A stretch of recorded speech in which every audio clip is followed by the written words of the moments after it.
بسم اللہ الرحمن الرحیم۔ السلام علیکم ورحمۃ اللہ وبرکاتہ۔ وہ عورت روز اس نوجوان کو دیکھتی، لیکن وہ بغیر اس کی طرف دیکھے سر جھکا کر اس کی گلی سے گزر جاتا۔ دیکھنے میں وہ کسی مدرسے کا طالب علم لگتا تھا، لیکن اتنا خوبصورت تھا کہ وہ دیکھتے ہی اسے اپنا دل دے بیٹھی، اور اب چاہتی تھی کہ کسی طرح اس پر نظر التفات ڈالے، لیکن وہ اپنی مستی میں مگن سر جھکائے زیر لب کچھ پڑھتا ہوا روزانہ ایک مخصوص وقت پر وہاں سے گزرتا اور کبھی آنکھ اٹھا کر بھی نہ دیکھتا۔ اس عورت کو اب ضد سی ہو گئی تھی۔ وہ حیران تھی کہ کوئی ایسا نوجوان بھی ہو سکتا ہے جو اس کی طرف نہ دیکھے، اور اسے ایسا سوچنے کا حق بھی ہے۔ وہ اپنے علاقے کی سب سے امیر اور خوبصورت عورت تھی، خوبصورت اتنی کہ جب وہ باہر نکلتی تو لوگ اسے بے اختیار دیکھنے پر مجبور ہو جاتے۔ اسے حیرت تھی کہ جس کی خوبصورتی کو دیکھنے کے لیے لوگ ترستے ہیں، وہ خود کسی کو پسند کرے اور میل نہ ہو، اس کی طرف دیکھنا گوارا نہ کرے۔ اپنی انا کی شکست اور خوبصورتی کی توہین پر وہ پاگل ہو گئی اور کوئی ایسا منصوبہ سوچنے لگی جس سے اس نوجوان کو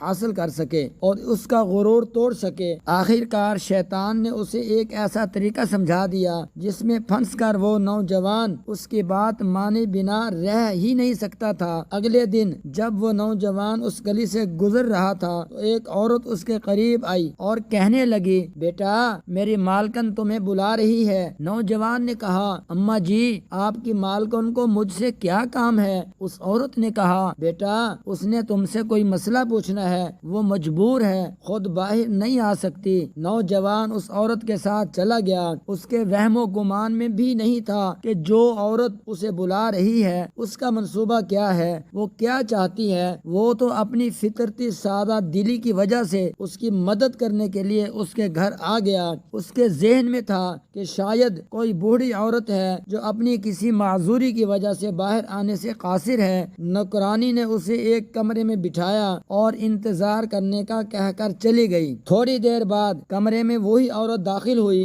نوجوان نے بے اختیار اپنی نظریں جھکا لیں کیونکہ اندر آنے والی عورت بہت خوبصورت تھی۔ نوجوان نے پوچھا، جی بی بی آپ نے کون سا مسئلہ پوچھنا ہے؟ عورت کے چہرے پر ایک شیطانی مسکراہٹ آ گئی۔ اس نے اپنے دل کا حال کھول کر رکھ دیا اور کہا کہ میری سب سے بڑی خواہش ہے کہ میں ایک دفعہ تمہیں حاصل کر لوں۔ نوجوان یہ بات سن کر کانپ گیا اور کہنے لگا، اللہ کی بندی اللہ سے ڈر، کیوں گناہ کی طرف میل ہو رہی ہے؟ اس نے عورت کو بہت سمجھایا لیکن عورت پر تو شیطان سوار تھا۔ اس نے کہا کہ یا تو تم میری خواہش پوری کرو گے یا پھر میں شور مچاؤں گی کہ تم زبردستی میرے گھر میں داخل ہوئے اور میری عزت پر حملہ کیا۔ نوجوان یہ بات سن کر بہت پریشان ہوا۔ اسے اپنی عزت کسی بھی طرح محفوظ نظر نہیں آ رہی تھی۔ اس کی بات مانتا تو گناہ گار ہوتا، نہ مانتا تو لوگوں کی نظر میں برا بنتا۔ وہ علاقہ جہاں لوگ اس کی شرافت کی مثالیں دیا کرتے تھے، وہاں پر اس پر ایک قسم کا الزام لگ جائے یہ اسے گوارا نہیں تھا۔ وہ عجیب مصیبت میں پھنس گیا تھا۔ دل ہی دل میں وہ اپنے اللہ کی طرف متوجہ ہوا اور اللہ سے مدد چاہی تو اس کے ذہن میں ایک ترکیب آ گئی۔ اس نے عورت سے کہا کہ ٹھیک ہے میں تمہاری خواہش پوری کرنے کے لیے تیار ہوں، لیکن پہلے مجھے بیت الخلاء جانے کی حاجت ہے۔ عورت نے اسے بیت الخلاء کا بتا دیا۔ اس نوجوان نے اندر جا کر ڈھیر ساری غلاظت اپنے جسم پر مل لی اور باہر آ گیا۔ عورت اسے دیکھتے ہی چلا اٹھی، یہ تم نے کیا کیا ظالم؟ مجھ جیسی نفیس طبیعت والے کے سامنے اتنی گندی حالت میں آ گئے، دفع ہو جاؤ، نکل جاؤ میرے گھر سے۔ نوجوان فوراً اس کے گھر سے نکل گیا اور قریب ہی ایک نہر پر اپنے آپ کو اور اپنے کپڑوں کو اچھی طرح پاک کیا اور اللہ کا شکر ادا کرتا ہوا واپس مدرسے چلا گیا۔ نماز کے بعد جب وہ سبق میں بیٹھا تو تھوڑی دیر بعد استاد نے کہا کہ آج تو بہت پیاری خوشبو آ رہی ہے، کس طالب علم نے خوشبو لگائی ہے؟ وہ نوجوان سمجھ گیا کہ اس کے جسم سے ابھی بدبو گئی نہیں اور استاد جی طنز کر رہے ہیں۔ وہ اپنے آپ میں سمٹ گیا اور اس کی آنکھوں میں آنسو آ گئے۔ تھوڑی دیر بعد استاد جی نے پھر پوچھا کہ یہ خوشبو کس نے لگائی ہے، لیکن وہ خاموش رہا۔ آخر کار استاد نے سب کو ایک ایک کر کے بلایا اور خوشبو سونگھنے لگے۔ اس نوجوان کی باری آئی، وہ بھی سر جھکا کر استاد استاد کے سامنے کھڑا ہو گیا۔ استاد نے اس کے کپڑوں کو سونگھا تو وہ خوشبو اس کے کپڑوں سے آ رہی تھی۔ استاد نے کہا کہ تم بتا کیوں نہیں رہے تھے کہ یہ خوشبو تم نے لگائی ہے؟ نوجوان رو پڑا